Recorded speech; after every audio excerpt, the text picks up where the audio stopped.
요 근래 들어서 미국이 굉장히 바싹 지금 북한에 대한 제재를 쪼는 모양새가 나타났습니다. 지난주에는 폼페이오를 문재인 방미 직전에 상원으로 불러서 이 200수십 척의 북한 선박들이 지금 불법 환적을 북한에 7.5배, 북한에 허용된 연 50만 톤의 정제유에 7.5배를 해줬다라는 문제를 추궁을 했고요. 결국 그 문제는 방미하는 문재인에 대한 압박으로 보입니다. 말은 안 하지 한국이 북한의 석탄 정제유 구멍이 되고 있다. 한국에서 흘러 들어가는 게 아니냐라는 뉘앙스의 압박이었고요. 최근에 미국의 소리, 버여웨이 쪽에서도 이런 이야기를 굉장히 강화하는 부분으로 봐선 아마 이 문재인이 미국에 와서 이 문제에 대한 세컨더리 보이콧이나 미국의 진전된 압박이 나올까 두려워하게 만드는 작전이었다고 생각이 듭니다.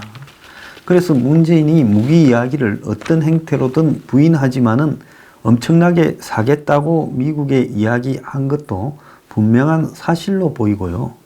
그런 배경에서 봤을 때는 이번에 문재인의 미국에 숙이고 들어갔던 이유 중에 하나가 지금 정제유 불법 환적에 대해서 미국이 한국 너네들이 범인이다 말은 안 할 뿐이지만 사실상 그렇게 여겨질 수 있는 이야기들을 많이 한 것입니다. 오늘 아침에 조선일보를 보면 왜 우리 기름이 우리 선박을 통해 북에 반출되는가, 밀 반출되는가 해서 전 국립외교원장을 했던 원로 윤덕민 선생의 말을 빌어서 이렇게 칼럼을 보도했습니다. 기사로 이런 글을 쓰기가 부담스러운 한국 언론의 현실이 참 기가 찬데요. 여수, 부산, 광양에 불법 밀수 선박들이 제 집처럼 드나들고 한국 국적 선박까지 동원돼 한국산 정제유를 북으로 밀 반출하고 있는데 우리 기업이나 금융이 제재 대상이 되면 한국 경제가 치명상을 입을 거다라고 이야기를 하고 있습니다. 자, 유엔 안보리는 북한이 수입할 수 있는 원유를 400만 배럴로 그리고 정제유는 50만 배럴로 했는데 북한이 실제로 필요하는 정제유가 한 500만 배럴쯤 될 건데 90%가 차단되고 있는데 그런데 이게 이제 구멍이 불법 환적이니까 지금 유엔이나 미국은 이 가용한 감시 체제를 동원해서 북한의 불법 환적을 통한 필요한 외화와 원유 확보를 막기 위해서 총력을 기울이고 있습니다. 그래서 미, 일, 영, 퍼, 개, 호, 뉴질랜드 등 다국적 해군력이 지금 남중국해, 그 다음에 동해 등에서 불법 밀거래를 24시간 감시하고 있는데 이 감시의 주역이어야 될 한국은 여기서 설거머니 빠져서 사실상 제재 구멍의 중심이 아닌가 이렇게 지금 이야기가 나오고 있다는 겁니다. 지난 여름 8월에만 해도 70만 톤의 북한 석탄이 남해 반입되었는데 한국의 철강회사, 전력회사, 최대 시중은행이 제재 대상이 될 수도 있는 순간이었다. 이 윤등민 씨 칼럼 내용입니다. 조선일보요. 다행히 경고로 그쳤는데 이제는 석탄 밀 반입뿐만 아니라 우리의 정제유가 사실상 우리 선박을 통해 상당히 북으로 밀 반출되어서 한 선박은 27차례에 걸쳐서 16만 5천 톤을 공해상에서 불법 환적했고 영국에 의해 불법 환적이 드러난 싱가포르 국적의 유조선은 한국에서 10만 톤의 정제유를 밀 반출한 게 아닌가 하는 의심을 받고 있다. 여수, 부산, 광양을 밀수 선박들이 제 집처럼 드나들었는데 놀라운 것은 한국 항만에서 이런 대북 밀수 행위가 조직적으로 벌어지고 있고 한국 선박까지도 동원되는데도 한국 해군이나 해경 세관이 적발한 사례가 하나도 없고 우리 해군과 해경은 이 근처에서 한국 해역에서 가장 큰 감시 자산을 갖고 최고 수준의 노하우를 갖고 있으면서 유조선 같은 큰 배를 하나도 잡아내지 못하고 우리가 지금 억류 중이라는 6척의 선박도 적발한 게 아니라 우리가 유엔 등이 이렇게 찔러줘서 붙들어 놓은 것이라는 겁니다. 그래서 지금 미국의 대북 제재 전문가 조슈아 슈텐턴은 이 문제가 정치적 스캔들로 비화될 수 있다고까지 경고하고 있습니다. 문제는 이게 스캔들로 끝나는 게 아니라 그야말로 제가 이야기해왔던 세컨더리 보이콧의 대상이 되면 한국 경제는 치명적인 타격을 입게 될 것이고 그 외부 충격은 견딜 수가 없게 될 것이다. 자, 제가 세컨더리 보이콧 이야기를 하면요, 그 문제에 대해서 비꼬는 사람들이 좀 있어요. 아마 한국에서 제일 먼저 세컨더리 보이콧을 미국이 할 수 있다고 말을 했을 건데 이 문제는 비꼬거나 그렇게 할 대상이 아니라 그야말로 심각함을 느껴야 될 대상이라고 저는 보고 있습니다. 자, 그런데 지금 미국의 이 전문가들은 한국 정부가 이런 금강산이나 개성공단 같은 제재 해제를 이야기하는 부분에 대해서 굉장히 우려를 하고 있지요. 그래서 이런 어떤 행태로든 북한에 대한 제재를 완화하는 것은 북한의 핵 개발에 돈을 제공하는 것이다. 그래서 이런 부분은 말도 꺼내서는 안 된다고 이야기를 하고 있고 또 더 나아가서 이 한국 정부의 의도를 의심받게 될 것이다 라고 이야기를 하고 있습니다. 조슈아 슈텐턴은 이미 작년 이 사람은 북한의 대북 제재에 관여해서 미국 정부에 조언을 해왔던 변호사인데요. 미국의 이 지금 입장은 석탄이나 정제유 밀무역에 대해서요. 수사 결과 한국이 고의 또는 북한산 석탄이나 또 정제유를 북한에 주면 안 된다는 것을 알고도 이를 방관한 것으로 나타나면 한국의 관련 기관이나 업체들이 미국 정부의 제재를 받아야 될 것이다.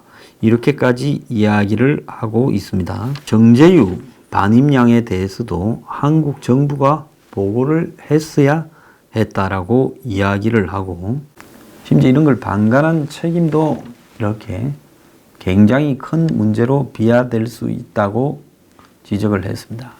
그런데 한국 정부가 이제는 한술 더 떠서 북한의 금강산 개성공단을 열어 제끼는 것이 어려워지니까 북한산 생산품을 메이드 인 코리아 한국제로 인정을 하겠다라는 방침을 밝히면서 지금 개성공단뿐만 아니라 북한 전역을 역외 가공 지역으로 이렇게 지정을 하겠다라는 입장을 밝혔습니다. 정부가 개성공단을 포함한 북한 전 지역을 역외 가공 적용 범위로 확대해 북한의 수출 확대를 지원하겠다. 지금 북한이 해외로 수출을 하는 것이 금지되어서 북한이 잡은 수산물을 러시아에 몰래 파는 것도 문제라고 적발하고 있는 마당에 북한 전역에서 생산한 품목을 한국의 역외 가공 국산품으로 인정을 해줘서 그야말로 원산지 지위, 한국산을 지위를 인정해 주는 것으로 이것은 FTA의 원산지 지정 조항의 예외를 갖다가 의미한다는 겁니다. 그래서 남북교역 태스크포스 팀이 관세청 산하에 있는데 이들의 이 남북교역 활성화에 대비한 로드맵에 따르면 관세청은 올 2월에 작성한 로드맵에 자유무역협정 FTA 역외 가공 제도를 통한 북한의 수출 확대 지원을 별도 항목으로 이렇게 책정해서 남한의 원재료를 이용해 개성공단 또는 그걸 넘어서서 북한 지역에서 생산된 모든 물건들을 한국산으로 인정해서 FTA 특혜를 부여하는 것이 가능하다며 역외 가공 이 적용 지역을 북한 전역으로 확대하는 부분을 이렇게 추진하고 있다는 겁니다. 그래서 나진 선봉지구 등 경제특구, 제2개성공단, 남북경협지정지역 또는 북한 전 지역을 역외가공지역으로 확대하자. 그래서 북한에서 생산된 모든 품목을 메이드 인 코리아로 인정하게 한다는 거예요. 미쳐도 단단히 미쳤어요. 이제 슬그머니 한국의 원재료를 가지고 북한이 단순 가공한 차원을 넘어서 그냥 북한에서 나온 것도 전부 한국제로 하자, 이 이야기인데요. 그래서 북한산 원재료 사용 인정, 그러니까 한국산 원재료가 아닌 북한산 원재료 사용도 인정하자. 역외 가공 지역에서 남한으로의 반입 없이 FTA 상대국으로 직접 수출 허용. 그러니까 한국으로 와서 한국산인 것처럼 수출하는 게 아니라 북한에서 EU로 수출을 해도 그 EU와 한국 간에 FTA가 있기 때문에 한국산으로 인정을 해 주겠다는 겁니다. EU와 관련한 남북 관세 기구를 갖다가 설립을 하고 통관 시스템 구축도 하겠다고 하고 있습니다.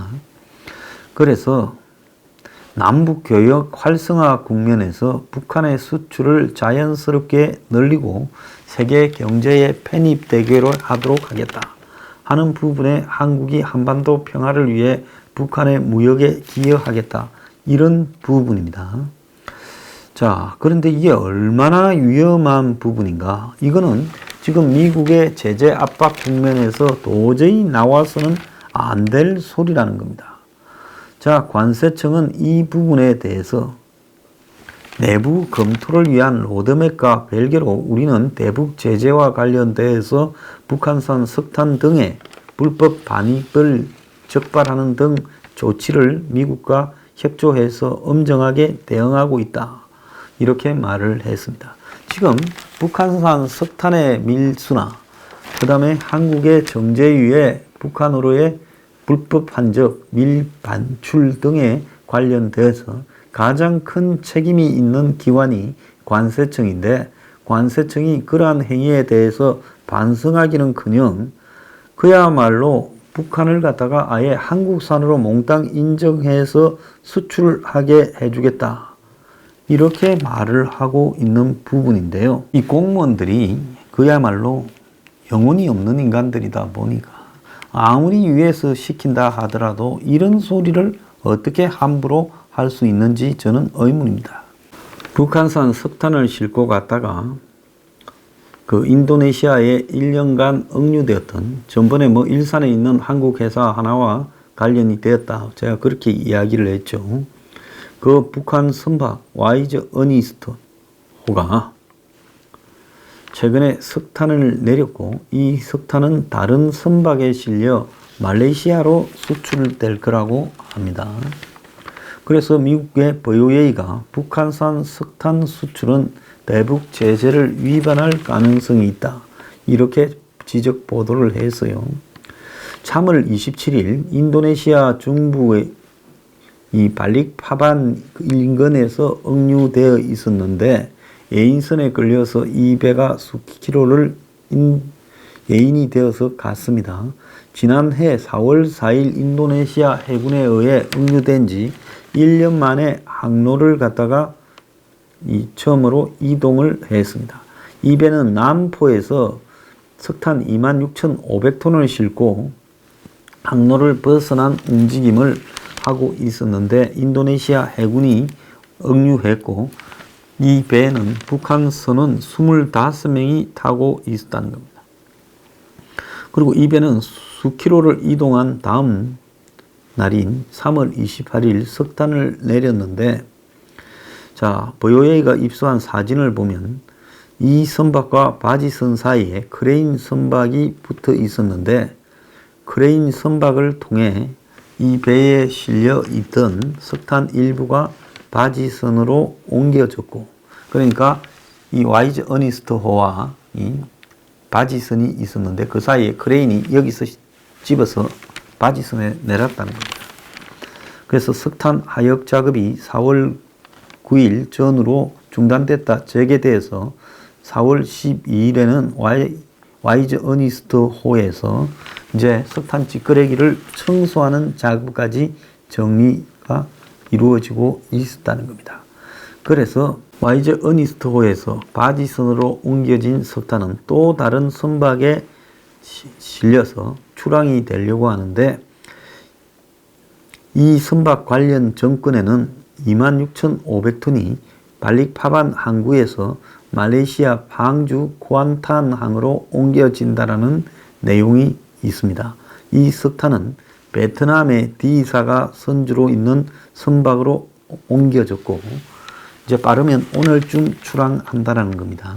인도네시아 세관은 이 북한산 석탄의 운송 허가 서류를 이렇게 발급했다는 겁니다. 근데 이 석탄의 이 주인은 에코 세티아모코라는 사람인데요.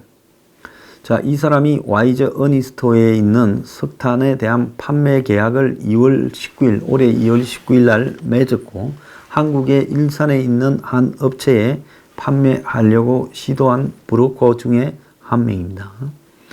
자, 그래서 이 사람이 지금 법적으로는 소유권을 갖고 있는데, 유엔 대북 제재위에서는 와이즈 어니스트 호에 실린 석탄이 압류되어야 된다 했고, 브로커들한테도 이 석탄을 판매하면 안 된다고 통지했습니다. 그래서 북한 석탄의 인도네시아를 거친 말레이시아 수출은 인도네시아 법에 의해서 이렇게 진행이 됐지만, 그럴 경우 인도네시아가 미국의 그 유엔 관련 조항 부분을 어긴 것이 되기 때문에 인도네시아가 앞으로 이 제재를 받을 가능성도 있다고 지금 이야기가 나오고 있습니다. 앞서 인도네시아 정부는 지금 와이즈 어니스트 호가 몰수 대상이라 했고, 이 선박에 있던 북한 선원들을 다 송환해서 지금은 북한 선원이 없다는 거예요. 그런데 배는 몰수하고 배에 실려 있던 석탄은 팔게 해준다. 그것도 지금 말이 안 된다고 보고 있습니다. 이 와이즈 어니스트 호는 북한의 지금 조선 송이 운송회사가 소유하고 있다고 합니다. 자, 그런데 5개국 출신 민간 전문가들이 와이즈 어니스트 호에 올라서 지금 이 몰수 작업을 하고 있는 걸로 보입니다. 그래서 이 배에 있던 기름을 지금 다 뺐다라는 겁니다. 그래서 유엔이 이제 이 배를 아예 몰수하는 절차에 이 착수를 했다라는 건데요. 여기에 타고 있던 25명의 선원들도 지금 억류시키고 있는데, 작년에 한 명이 심부전으로 사망을 했고 3명은 건강이 안 좋아져서 추방을 이렇게 했고, 남아있는 사람도 곧 북한으로 보낸다는 겁니다. 그래서 이 선박을 몰수하면 이제 고철로 처분을 하는데 한 300만 달러 정도 가치가 될 거다 하는데, 2014년에는 멕시코에서 자초됐던 북한 배가 몰수 폐선 조치가 된 바가 있다고 합니다. 저는요, 앞으로 가면 갈수록 미국이 지금 이 북한에 대한 밀무역을 하는 부분에 대해 강경하게 대처해 나갈 거라고 보고 있습니다. 지금 북한의 김정은이가 올 연말까지 버티겠다 한 거는 살만하다는 거죠. 그래서 뭐 미국이나 이런 정보 전문가들, 특히 뭐 한국의 또 안보 전문가들이 북한이 오래 못 버틴다. 저는 북한의 실정을 모르고 하는 부분이라고 봅니다. 미국 사람도 가끔 보면 엉뚱한 소리를 많이 해요. 아니면 자신들의 제재에 대한 성과를 과시하려고 그렇게 이야기를 하는데요. 김정은이가 연말까지 시한이다라고 버티는 거는 연말까지는 상대 안 하고도 버틸 수 있다라는 걸 의미하는 거고, 이거는 밀무역을 통해서 북한으로 돈과 정제유나 이런 것들이 많이 들어가고 있다라는 것을 의미하는 겁니다. 진짜 기름 한 방울 들어가지 않으면 나일론이니 뭐 각종 북한의 제조품을 만들기 위한 원료로도 쓰이는 정제유가 어떻게 지금 조달이 될 수가 있겠습니까? 그래서 한국이 북한에다가 뒤로 엄청난 내용을 주고 있다라는 것을 의미하는 건데요. 자, 그렇다면 한국의 야당이나 한국의 언론이 이 문제를 굉장히 문제로 삼아야 오히려 미국이나 이런 데서 지금 북한에 대한 이 제재 압박에 힘을 내고요. 갈 수 있는 겁니다. 지금 솔직히 말하면 한국 경제 어렵지만은 저는 이 대북 밀무역에 관해서 한국의 기관, 은행, 한국의 이 회사 등에 대해서 세컨더리 보이콧이 이루어져야 된다고 봅니다. 그래야만이 한국 경제가 데미지를 좀 입는다 하더라도 문 정권이 이런 이상한 행동을 했을 때 치르는 대가가 이렇게 클 수가 있다는 것을 이런 북한에 대한 밀무역에 국민들이 너무 둔감하고 야당이 너무나 지금 무관심하고 언론조차도 이 문제를 애써 외면하는 이 부분이 비정상이라도 너무 비정상이다. 한국 국민들이나 한국 정치인들이 한국 언론이 집단적인 정신착란 정서를 보이고 있지 않으면 어떻게 이 문제에 대해서 계급품을 물지 않고 방관을 하고 있을 수 있나 하는 겁니다. 자, 이 문제의 심각성에 비해서 한국에서 보도되고 있는 태도를 보면 그리고 이 문제를 보수 유튜버조차도 이 문제를 아주 중요한 문제라고 집중적으로 보도하지 않고 있는 것들을 보면 우리가 전부 미친 것인지 알 수 있지 않습니까? 그렇다면 어딘가는 이 문제를 계속 부각을 해서 미국에서 세컨더리 보이콧이 내려지고 그럼으로써 국민들이 전부 이런 문제를 속여온 문 정권에 대해서 분노하게 되고 그래서 지금 북한에 관한 이 대북 사기 비핵화 지금 과정이 중단되게 되면서 북한의 비핵화의 실체가 드러나고 대외적으로는 우리가 북한에 대한 제재에 가담하는 척하고 마치 북한에 주는 게 없어서 제재 완화를 좀 해줘야 쟤들이 비핵화에 가담한다고 해놓고는 뒤로는 이렇게 주고 달러를 주고 또 더 나아가서 북한으로부터 정제유 등을 수입하고 있었다면 이게 얼마나 큰 거짓말입니까? 그래서 이런 부분들을 도저히 용납해서는 안 된다라는 겁니다. 자, 그래서 북한에 대한 정제유 밀무역에 대해서 문 정권은 입장을 분명하게 해야 된다. 그런 이야기를 저는 분명히 말하고 싶습니다. 한국당이 그리고 한국 언론들이 북한에 대한 문 정권의 밀무역에 더 이상 침묵하지 않고요. 분명한 입장을 가지고 보도해야 된다. 아니면 이게 한국 정부가 준 게 아니라고 차라리 언론이 보도를 하세요.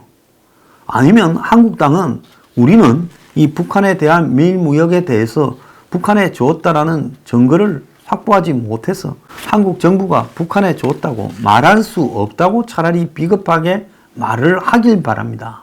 그러면 그 부분에 대해서 증거를 갖다가 입증하는 일이 다음 스텝으로 나올 거 아닙니까? 그런데 아주 보고도 보이지 않는 일처럼 애써 외면하는 이거는 말이 안 된다라는 겁니다.